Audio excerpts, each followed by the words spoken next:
For any of us who work at a job like for a significant amount of time, it comes a point when you get annoyed and aggravated at people and the way things work. And I think it's natural in my opinion, but at that point, that's when it's time to take a vacation, take a break, step away. Once you do that, you're taking a look at it from a different perspective, because when you're in there, everything is affecting you, the way things people do, the way things are done. That means you're in selfishness. That means that you're making it all about you. And when you take a break, you're able to step out of the situation and look at the bigger picture, and it becomes less about you and more about the bigger picture. Now, what does that have to do with crypto? Because some of these cats and influencers and investors, whatever you want to call them on social media, in the crypto channels, they are super anxious and snappy. They snap at people for asking questions. Now, they're snappy because a lot of times, well, I wouldn't even say a lot of times, sometimes they think it's fun, but I'll talk about that. But I just feel like when you're snappy, you're aggravated, and that means it's time for you to take a break. Because, let me say this, I've been in DeFi now for about 3.5 years, and I think I'm considered a young cat in the game. You know, I haven't been in as long as some of those who know it all. Now, I do a lot of exploring, I do a lot of research, I make sure I educate myself, but there's some times where there's some things that I really don't understand. Doesn't mean that I'm not educated or I didn't take the time to look it up. It just means that I don't understand. So you tell me out there who gets everything the first time. Nobody. I know none of y'all do, so don't act like you're perfect. But where else am I supposed to go to get information about the community that I'm interested in? I'm supposed to go to the community. Anybody who is going to ask questions is going to ask questions to the community. So the problem that I have with some of these participants in the spaces is their snappy, know-it-all attitude towards questions, legitimate questions that people ask. A community is about communicating and asking questions and becoming more knowledgeable.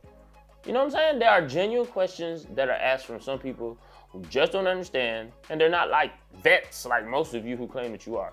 It's like a tribalism type aspect in some of the communities where one believes that their crypto is the best and everyone else isn't, and they get so engulfed that they forget that 96% of the world is not even involved in crypto, let alone your own project. Come on, man. Now, I don't get into all of that. That's why I am all Cryp law to none. I support who I support.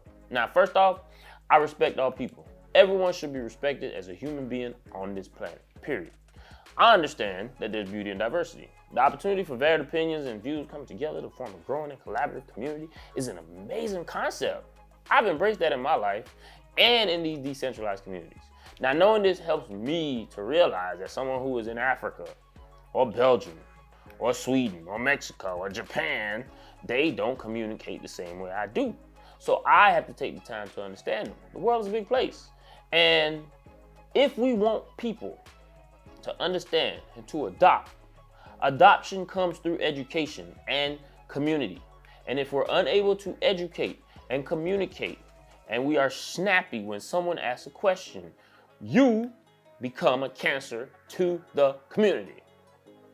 A community, in my opinion, is only as strong as its weakest link. A community is only, I gotta say it again, a community, in my opinion, is only as strong as the weakest link.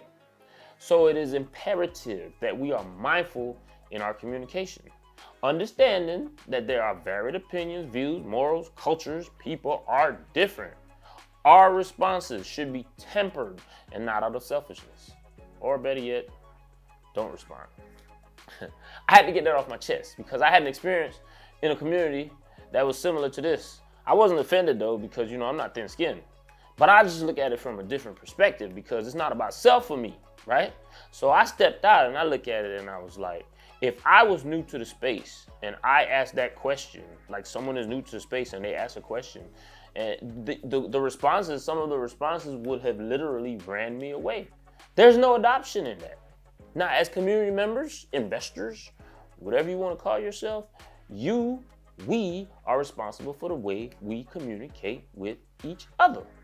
That's just what it is. And if you can't accept that, then I don't know, maybe this is not for you. But you know, aside from the technology and a project that's ready to bring about a change in the industry, in my opinion, the community, in all caps, is the most important aspect of a crypto project or organization or whatever you want to call it, right?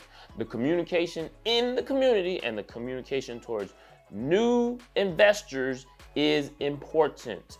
It is essential, the way that we communicate. You must treat those questions that you believe is FUD as someone who doesn't know anything about it. Or even the questions that you think are so simple, it could be someone who genuinely doesn't know about it. So just like, don't be like a know-it-all, don't have like a know-it-all attitude. Guide them to the right direction. And I know sometimes it's hard to decipher, something that's FUD versus something that's genuine, but they're just words on the screen, y'all. They're just words. And that's another thing that I don't understand is like those who are paid, are they paid really? Like to speak negatively about another project? Are they literally paid or are they volunteering their time to be a hater? Like, who does that? But in the same time, you want adoption, but you can't function apart together. Like, we don't have the same views and opinions. We don't have to. Differences bring balance. But why would you not want to have respect for another project and mutually agree to disagree? I mean, it's like businesses in the real world. I have a business. Someone else has a business that's doing virtually the same thing. I have to work hard or be strategic or work even harder to get more business. And I'm going to continue to do my thing while that person who has that business owner, continues to do their thing. Or even like cereal on the grocery store shelf, y'all. Like you have different brands of cereal that's like sitting on the shelf. Like, are those brands bickering or are they just sitting on the shelf waiting for the user to choose and consume?